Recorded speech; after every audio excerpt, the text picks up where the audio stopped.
Hello everyone, I'm Storm Team 5 meteorologist Chad Rathlisberger. Well, you have probably heard some very cold weather expected to move in on Friday, continuing through the weekend and likely into much of next week. Now, before we get into why that's happening, first let's look back at where the cold air has been. We're looking back at the total global temperatures here for the month of December. Here we are in North America and up in Canada. Notice all the red shading for the month of December. Temperatures were well above average, as many of us remember.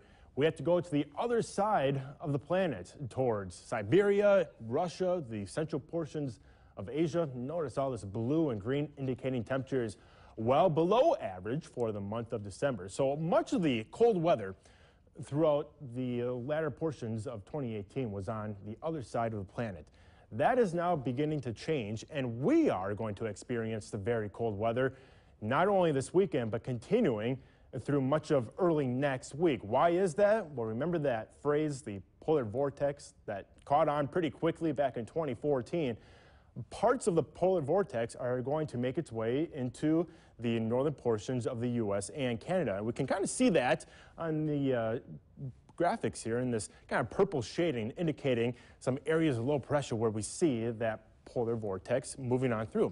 As we head into the middle portions of next week, notice how this vortex makes its way towards the central portions of the Great Lakes region, bringing with it some of the coldest air in the northern portions of the planet. And so we are getting ready for a big Arctic blast, not only this weekend, but into the middle portions of next week. And we can see that here on the temperatures as well.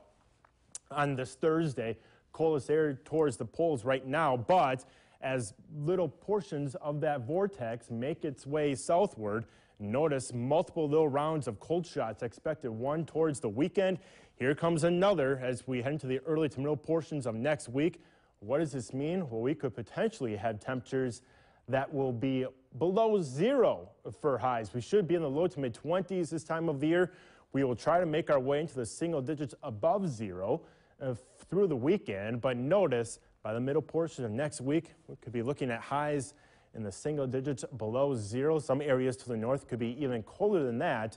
And then you add in wind chills, and we could be looking at wind chill values dangerously low in the teens, 20s, and even 30-degree below zero range.